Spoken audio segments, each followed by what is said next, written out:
Welcome back. President Trump making his first address to Congress tonight, and history shows this speech could have a lasting impact. Joining us right now is presidential historian, author of a new book, Game of Thorns. Doug Wead is with us. And Doug, it's good to have you on the program. Thank you, Maria. Thank you so much for joining us. How do you think the president's speech will compare to those before him? I think he's going to be very, very different. I think he will be on message. So he's going to talk about the economy and make America great. And he's probably going to go what his critics will say and his close friends will say is off message. He'll probably say some little bizarre thing. But I've learned in researching Game of Thorns, when he's off message, he's on message. Yeah, there's two messages. One is restore America, make it great again. And the second message is I ain't no politician. So when he deviates, he's still on message. And then he always ad-libs. Sometimes it gets him in trouble, but he does always ad-lib. So one of the most emotional addresses over the years was from Lyndon Johnson, sworn in just days after the assassination of John F. Kennedy. Watch this. All I have, I would have given gladly not to be standing here today. No words are sad enough to express our sense of loss. No words are strong enough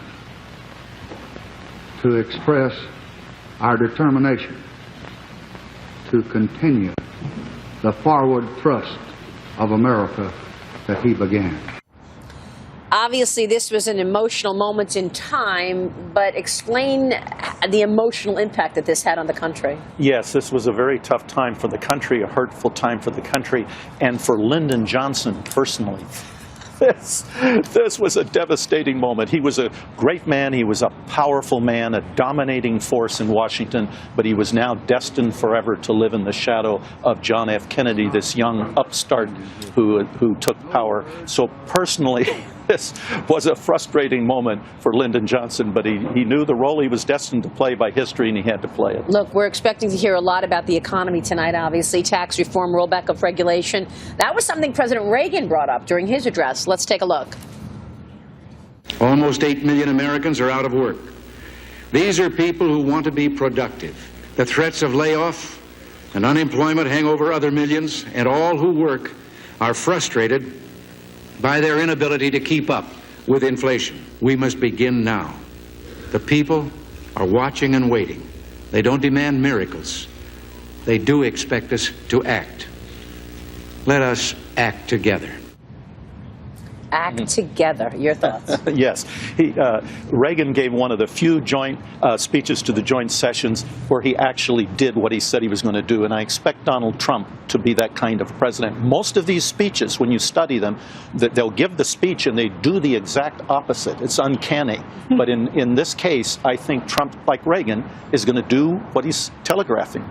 Can he balance, guys, this presidential demeanor, but also be Donald Trump? I want him to call out if any of the Democrats heckle him or boo him. I want him to point to them and call them out by name and say, "Who are you booing?" And then call them on their nonsense.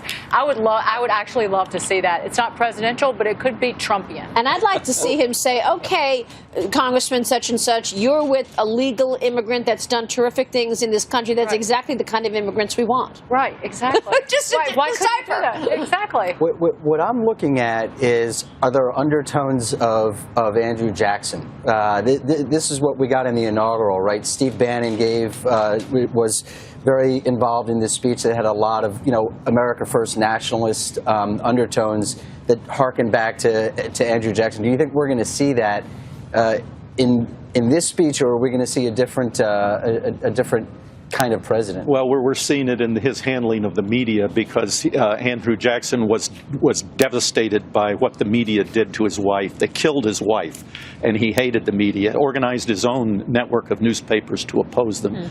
In Game of Thorns, I get into the media problems that Donald Trump has, and it's staggering. The left and the right are opposed to this guy. Much of it has to do about China. And I have to say this, my name is on the book, but the people who really gave the information to me from the book are sources who risked their jobs. They were with Hillary Clinton for 10, 15, 20 years, and there's some people in China who risked their lives to give this information about the Chinese flow of money to the Clintons. So it's a serious issue about the media. It sure is a serious issue, and the book is Game of Thorns, and we expect it's going to be a big seller. Thank you so much, Doug Wead. You. We'll be right back.